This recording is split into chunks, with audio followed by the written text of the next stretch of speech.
Hello everybody, Hellcrex here, and welcome to another Mercenary Thoughts from Inner Sphere, episode 377.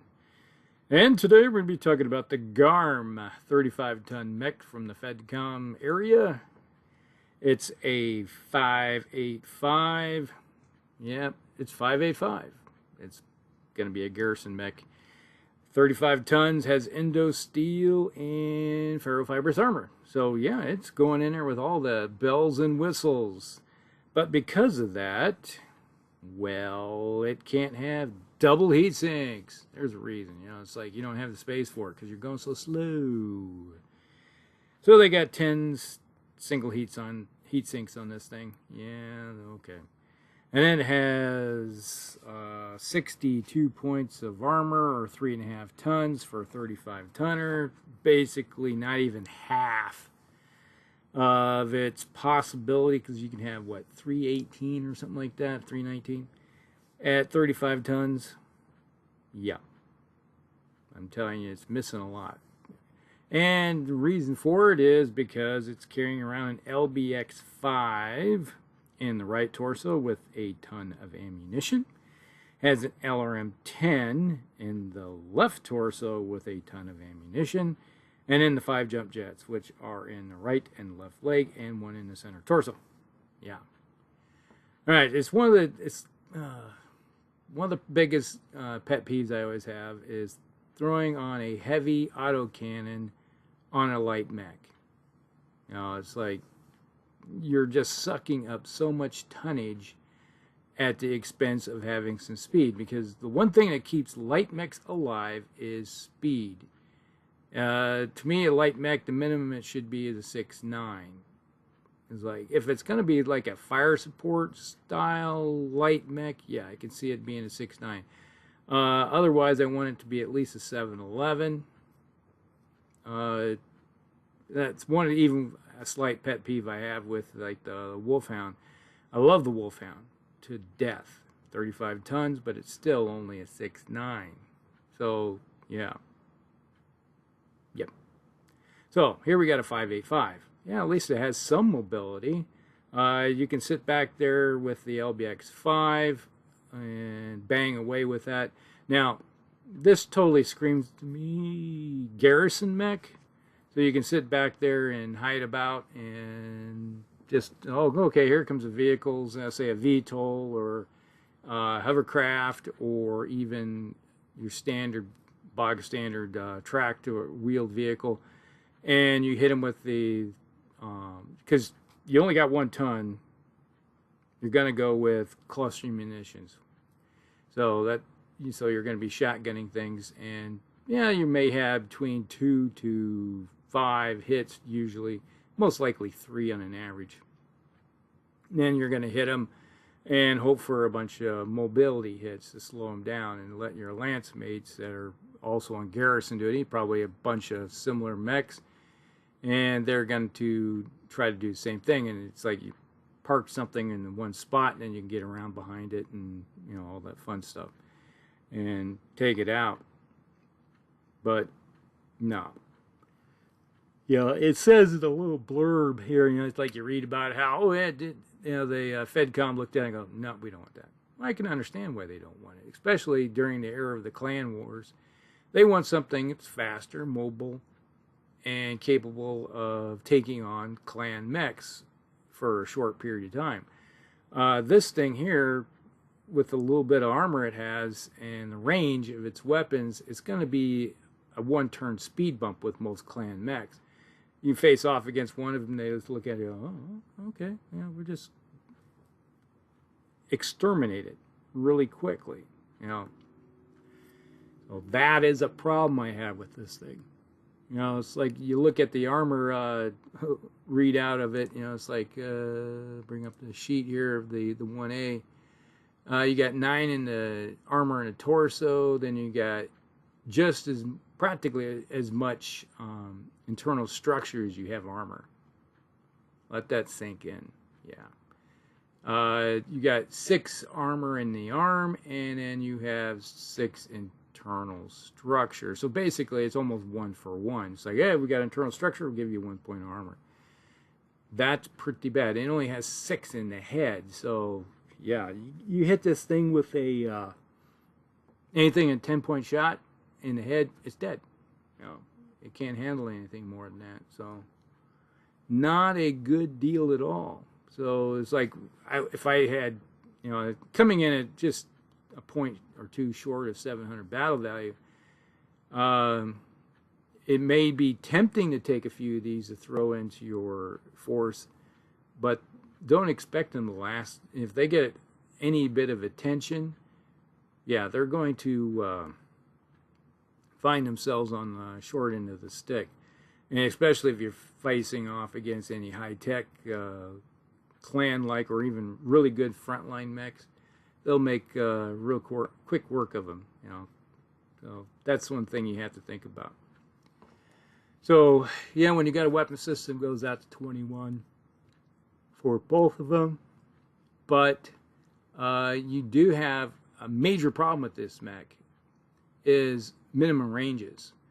You get within 3 of this and they can't really hit you very well. They resort to shooting something else and then trying to kick you or punch you, because they don't have any weapon systems in the arm. So, you know, the arms are kind of like a blade of armor in some ways, but, you know, that's one thing they have, is that they can do a couple punches on you. But other than that, it's not, I don't really consider the Garm much of a threat. It'd be like, if I'm playing off against him, I see him that's slowly moving over on a flank or something, I was like, okay, how about we just focus that thing and just eliminate it off the board so we don't have to worry about it again. You know, it can happen really quickly. So that's the Garm 1A version that we've been talking about here. Now, there's a couple other versions in the mix. Let's see, bring them up. We have the A2, the 1A2 version. Okay, this one comes out in the Jihad. It has a standard fusion engine, gyro, ferrous armor, 10 heat sinks. Okay, all this has been upgraded to a light fusion engine. Okay, I can get behind having a light fusion engine. It has light ferrofibrous armor, light XL gyro, double heat sink, so you're upgrading those things to handle the heat a little bit better. But the Compellens manufactured puts a plasma rifle on it, and with 2 tons of ammunition, it comes in at 1078 battle value. All right, let's bring up the sheet for this thing. All right, this is a 6.96. Has a plasma rifle in the right torso and an LRM-10 in the left torso. Now, one thing I would always consider, if you only have a standard LRM-10, I would drop that down to 2 LRM-5s and then take that extra tonnage and just throw it into armor. At least you have something a little bit better armored. You know, I would go down that road a little. You know, it's like that'd be about 18 more points of armor, which is a really big thing when you're looking at what little of this thing does have. At least it keep the torsos a little bit better armored. You know, go down that road, and you know, don't necessarily have to put a lot more on the arms because that's just a blade of armor. But I'd rather keep the nice crunchy XL engine or light XL to light fusion engine from being really toasted quickly. You know, and that's something to think about in that way. All right, so when you got something, it's like you still got the LRM-10 that can shoot out to 21. You can do indirect fire and support kind of thing going with it. You definitely don't like, even with the previous version, getting it in there too quickly, but at least they upgraded it to a 6.96 to give it some mobility. And then you have a plasma rifle. I can get behind a plasma rifle. That's a very useful type of weapon system, even though it only goes out to 15. It's like running around with a more efficient large laser for range, you know, the standard large laser, but you're doing a little bit more damage with it. Yeah, I can get behind that. Totally get behind that. So if of the versions of all this, this would be the one. If I had to use one, this would be it. Even though personally, I'd rather drop that down to 2 LRM 5s and throw the rest into armor. Like, hey, it needs a little bit more protection. And then we have the other one. This is the 1B. This one says it operates independently of supply lines, increasing long-range capability. To do this, removes the LBX5 and replaces it with an ER large laser. Okay. Adds Artemis to the LRM-10. Make it a little bit more damage output. Adding a little bit too if they don't have ECM around. And adds 2 more single heat sinks. So you're sucking heat.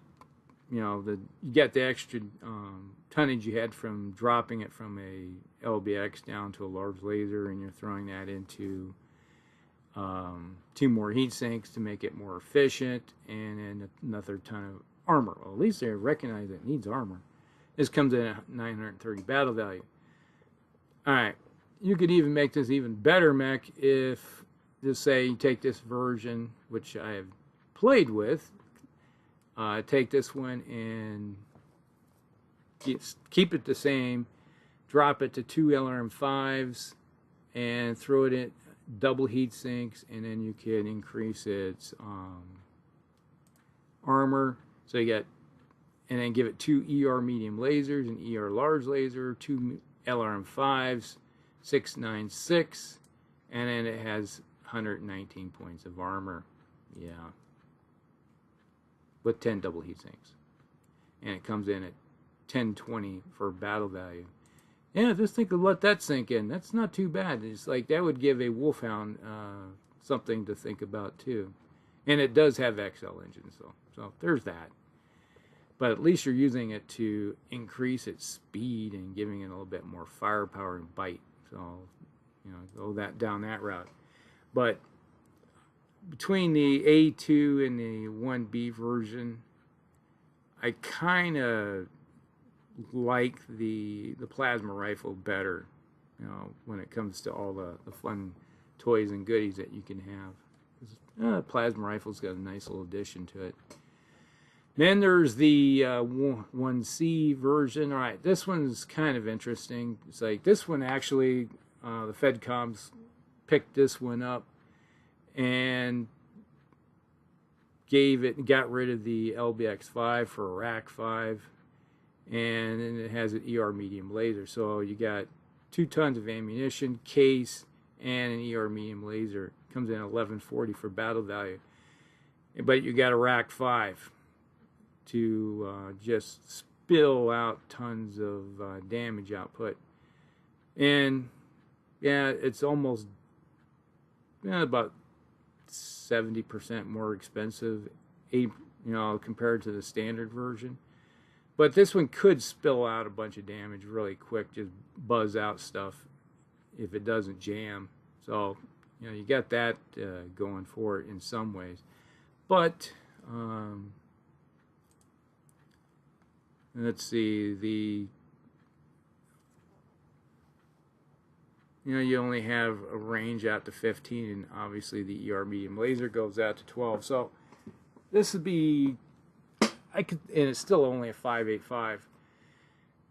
You look at this one, when you're on the front lines, I can see how the FedComs could use these things, is running behind the lines of the front line, and then when you see an opportunity, they just kind of dash up a little bit and just start unloading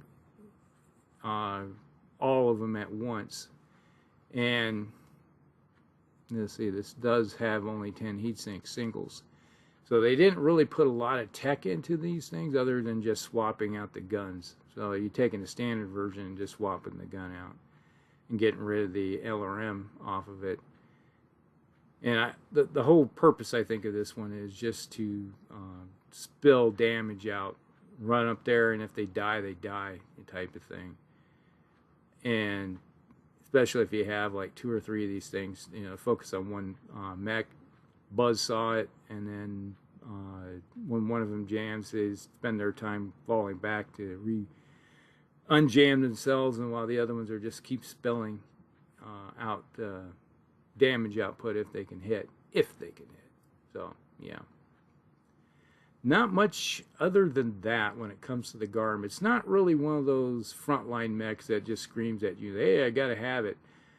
And I can see like the periphery states snagging these up, or merc units, because you know they're kind of cheap, not expensive when it comes to C-bills to put them into the lineup, and using them in a similar way as a fire support platform and moving around behind your other mechs, and you know, kind of doing the old Kaufman retrograde type of thing, where you just kind of keeping things moving and not getting in their face, and just kind of beat them down, go that route.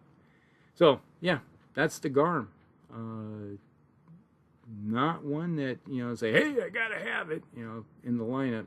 It's not really a great mech, but I can see merc units picking them up, especially, you know, with just the standard version without any XLs or anything of that nature.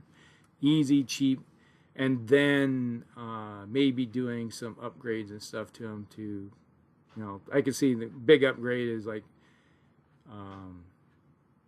possibly getting rid of the